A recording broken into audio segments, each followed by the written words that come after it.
Halo, selamat pagi. Saya Autar Singh. Nombor handphone saya 0178722230. Anwar Ibrahim keluar kenyataan, dia suruh berhentikan itu pergaduhan dekat itu Timur Tengah lah. Ceasefire dia kata. Dia cakap lah. So, baguslah kenyataan tu. Yang you keluarkan lah sebagai satu Asia punya Asian punya pengerusi. Tapi di you punya negara sendiri, Malaysia, you last month you bagi arahan, ambil tindakan perubahan terhadap semua kuil-kuil dan tokong-tokong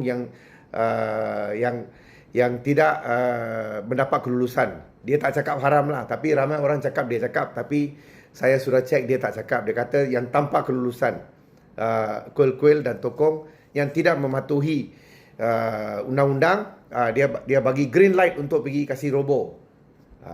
Apa punya manusia ni?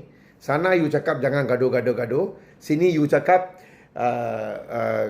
ambil tindakan. Lepas 2-3 hari you cakap saya tak nak cakap ini macam. Saya cakap yang tidak mematuhi ambil tindakan mengikut lunas-lunas undang-undang.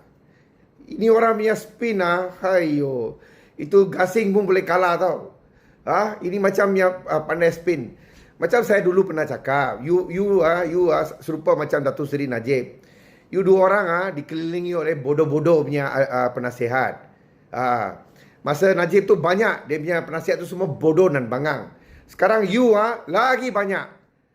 Kan bagus kalau you keluarkan kenyataan oleh kerana terlalu banyak tempat-tempat sembahyang, termasuk surau dan masjid dan tokong ke gereja ke apa yang tidak mendapat kelulusan ke atau apa-apalah. Saya minta satu jawatan kuasa khas ditubuhkan dalam masa 1 tahun. Semua ni mesti diputihkan atau dipindahkan di tempat-tempat yang lebih sesuai,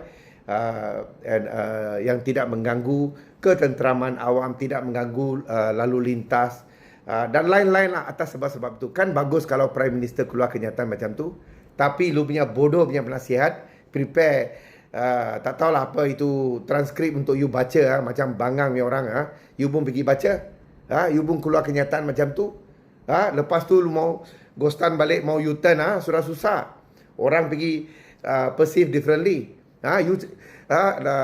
Awak dituduh, awak cakap itu kuil haram. Tapi you cakap yang tidak kuil yang tidak mendapat kelulusan. Orang perceive as haram lah. So be careful bila you cakap lah. Saya pun sudah belajar banyak sekarang. Bila cakap tu kena be careful. Kalau tidak nanti kena saman.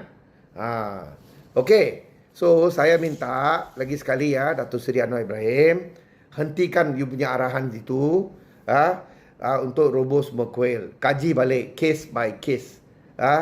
Macam Taman Medannya itu ialah salah. Itu Jabatan Agama Islam Kerajaan Negeri Pakatan Rakyat, Pakatan Harapan. Tak boleh pakai biar menteri besarnya kerajaan. Tapi bukan salah masa diorang eliminate tapak kuil dengan Gurdara itu sebagai tanah kubur Islam. Itu bukan salah menteri besar bangang ni. Itu saya rasa mungkin zaman Azmin Ali atau itu menteri besar yang sudah meninggal tu. Semua tak nak pakai otak tau. You sudah tahu sana ada kuil dengan Gurdara. Kenapa you pergi eliminate tanah perkuburan dekat sana? Mau bodohkan semua rakyat. Lepas tu ada ramai bodoh punya orang pun terikut-ikut. Oh, you ceroboh tanah perkuburan. Oh, you orang ceroboh kita punya tanah perkuburan Islam. Padahal itu tanah perkuburan yang ceroboh itu tapak itu Gurdara dengan kuil. Itu dua-dua tapak tu dulu tu Petalintin punya toke dia yang suruh dia orang buat dekat sana. Sama dengan itu kes dengkil dengan itu Rawang. Rawang lagi interesting tau. Datuk Seri Anwar Ibrahim. Nantilah lagi sekian hari kita keluar. Sekarang kita tengah buat siasatan. Very interesting sana. Itu pun estate punya kuil. Macam mana tiba-tiba tapak tu boleh diberi atas nama satu orang tau.